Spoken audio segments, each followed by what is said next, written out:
freaking first cut. Golly. Welcome to the First Cut Podcast. I'm Rick Gehman, and this is your round 3 recap for this week's Genesis Invitational. And joining me to break it all down, it's Mark Immelman. Hey, Mark, good to have you here. How's it, Rick? Yeah, it's good to be with you. It's kind of strange to watch the CBS show. I got to be honest with you. I said to my wife, Tracy, as I was watching this afternoon, I'm like, it sounds so much quieter from this side of the TV than what it sounds in our era when we're broadcasting the thing. But it was fun to watch. The pictures were fantastic. The golf course is great, and the storylines are rampant. So it's been a fun time so far to watch. Yeah, it absolutely has been. And Joaquin Niemann, who opened up with 63 on Thursday and 63 on Friday, seemingly, Mark, did exactly what he needed to do on Saturday. A Saturday third round 68, that's 3 under par, pushing him to 19 under and 3 shots clear of his closest chaser and 6 shots clear of the man in third, Viktor Hovland. Now, it was a little bit slow out of the gate. Birdie's number 1, gives it right back at number 2, but he settled into the meat of this round, and I was pretty impressed with what he was able to accomplish, knowing that people had kind of already handed him this trophy, which is a scary place to be in the game of golf. Well, you and me both. And you speak of the birdie on 1, which is, I mean, that hole's essentially a long par 4 for those guys. A short par 4, even as far as what the ball's going in the fairways, would have been dry. But bogeying on 2, you're going to make a couple there during the week. It's just it's not difficult. It's a tricky par 4. If you're on the wrong side of the equation there, you can make 5 quickly. So I didn't think that was too bad, but then he bounced right back and settled into the round with the quick birdies and such. But to me, it looked like it was almost the tale of two mindsets, because through 10 holes, it looked like he was like, I'm going to get out and basically put this thing on ice through 3 rounds. And then all of a sudden, look, he didn't drive the ball that great coming in, but the driving holes, I can't tell you how difficult 11 is. It's straight away and narrow. 12 is just dastardly how difficult it is. 13, same thing. 14, you've gone right to left, and all of a sudden you've got to hit a fade. And that's what Riviera represents. And so he didn't drive it that well, and it looked like he sort of dropped the anchor a little bit. And all of a sudden it was like, well, I've got a 4-shot lead. I just mustn't do anything dumb. And so it was really aggressive early and then sort of a bit defensive late. And in many respects, you can sort of understand that. But I think, when he gets together with whoever he gets together with tonight, he'll get some quick rest. And if there was a debrief, they'd be like, all right, well, you got the lead, but you've got to go and play tomorrow, because everyone, or not necessarily me and the folks who know, but they sort of thought Cameron Young might capitulate today, but he is not going away at all. And so I don't think it's going to be the cakewalk that it is the people were thinking for Niemann. So I think tomorrow he comes out with a little bit more intent, kind of like he did the first few holes today. Joaquin Niemann looking to go wire to wire to win this Genesis Invitational. Mark, he's done a lot of the work, still work to be done, but what score do you think he'll go out on Sunday with? A target score? Hey, if I shoot a 3 under 68 again, this is probably mine. Or do you think that that's putting the cart in front of the horse? I don't think so, because a lot of guys set numbers. And as I was looking through the scores today, I think low round today was 65 perhaps, Yes. Which was 6 under. A few guys, I think 4 guys shot 6 under. So you can expect more of the same today, because there'll be a mix of hole locations. Some you can get after, some you better be careful on. But as you watch this event unfold, it's the front 9 that you can sort of get busy on a little bit and make a few birdies. And then the backside, you've got 10, which you can make anywhere from 3 to 6. You got to get after 11. And then 12, 13, 14, 15, 16, you sort of hang on. And so anyone in the chase pack, if they can get under early and then play that stretch of holes there through the back 9, 12, 13, 14, and 15, if you can get through there even maybe 1 under, and then start posting something, I can't see anything less than 65 tomorrow.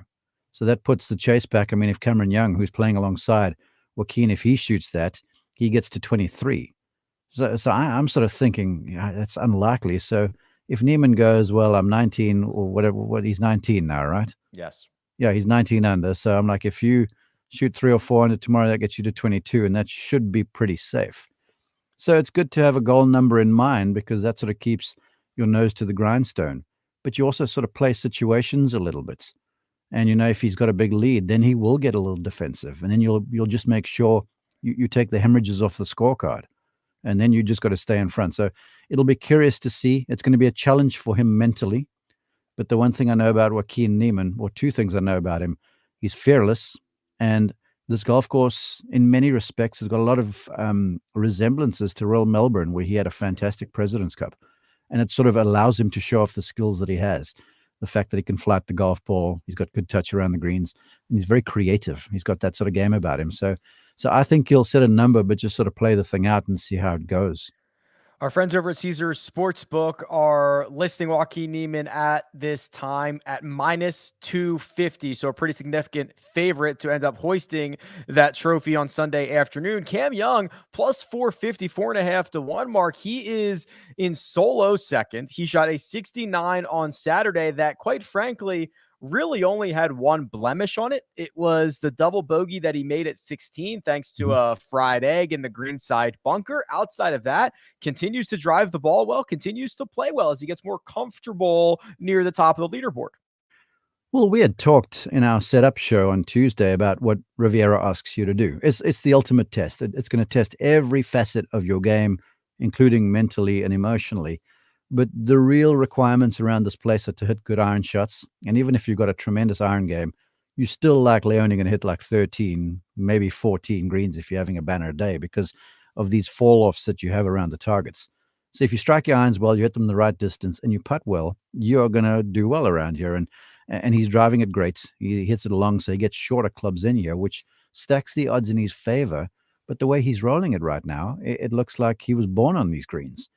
And he's putting pretty aggressively, where you see a lot of folks, especially on the uphillers, leave stuff short around this place because you get in the mindset when you have one or two down the hill. It gets so fast that all of a sudden that's sitting in the back of the mind. And then you face an uphiller and you leave it short, which kind of drives one a little crazy, to be honest. Yeah. Where everything he's been over, the ball's missed largely on the high side. And so it looks almost like he's playing with this sort of mindset as if to go, look, no one's really expecting me to do anything special. I may as well just take my opportunity. And to that's sort of how his career has panned out. I think I mentioned that his mom lives just down the way from my parents, and he had come out and was struggling as a professional, and they visited with my parents, and obviously my parents have guided, two sons through golf and one to a whole lot of success. And they sort of gave some advice, and they said, look, just have him stick to it and work hard. And he did. And he Monday qualified to a Corn Ferry event, got in. I think he top 10, got him in the next week. And all of a sudden, 2 wins later, he's on the PGA Tour. And that's who he is. He seems to me like if he has an opportunity, he gets his talons in that thing and he doesn't let go. And he played like that today. And he played with us sort of like, man, I mean, JT's the form horse over here. There are all these names around. Yeah, Joaquin's got the big lead. Watch me now. And that's kind of how he's going. So I'm keen to see how it pans out tomorrow. But he did win when he had a chance on the Corn Ferry Tour.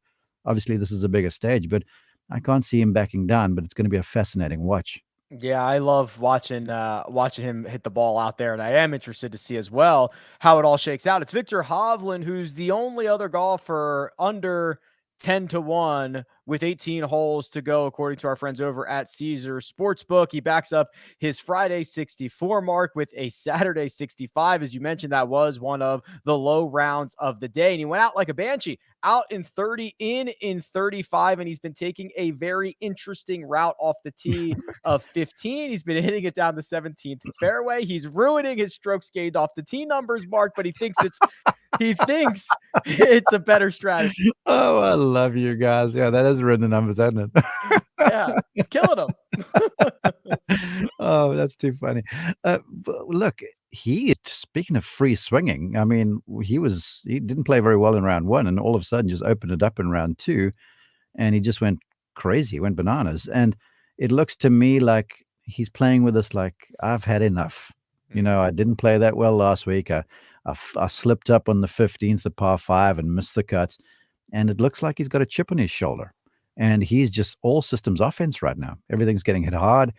Apparently, he mentioned to one of my colleagues out there, Ian Baker Finch, that he found something on the round of golf on Friday. And he parlayed that to a beautiful day today. And it looks like more's on the way. And I would say, out of the peloton, I would sort of try to stay ahead of Viktor Hovland, because right now he's just going full steam ahead. It's damn the torpedoes in play, and beware the golfer like that, because he's a winner. He's proved to us that he can, and he's proved to himself that he can, and he knows. Everybody knows.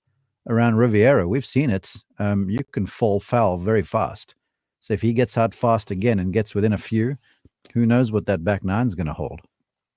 Currently 6 shots off of Joaquin Niemann's lead, which is incredible to say. Mark, we're going to look at kind of the odds and maybe some guys that we think could rise or fall over the final 18 holes. But first, we're going to take a quick break and hear a word from our partners. And we're back. Joaquin Niemann, Mark, 19 under, 3 clear of Cam Young, another 3 clear of Viktor Hovland, minus 250 over at Caesars Sportsbook. Should we start etching his name in the trophy right now? Just to get this out of the way? Let's not do that. We've seen this a lot. That's why they have 72 holes, right? There's been too many times where big leads have been squandered.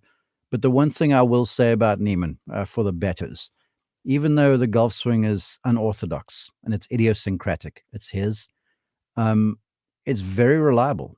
And he's got a very reliable ball flight. He hits a tight pattern, really doesn't hit the ball off line very much. And so I can't see him falling over. If there's going to be an issue, it's going to be that he's going to sort of paper cut his way to death.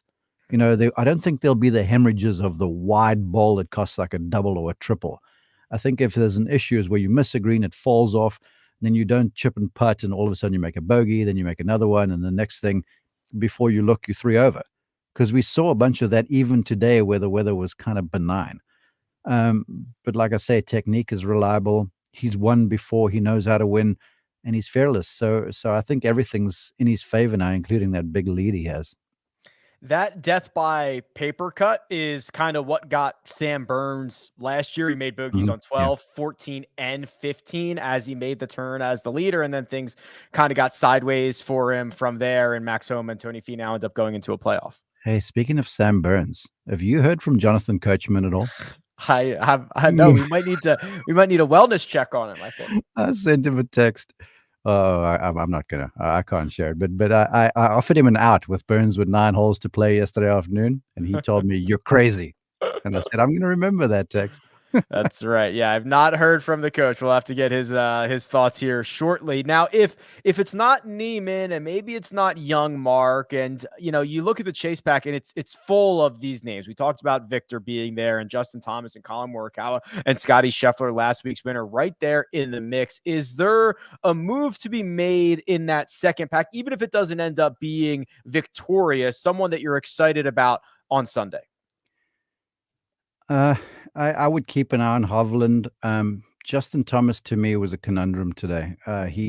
It looks just so good, and it just is not adding up right now for JT. And he's got experience enough, and he's a quality enough player to be able to sort of find a little something.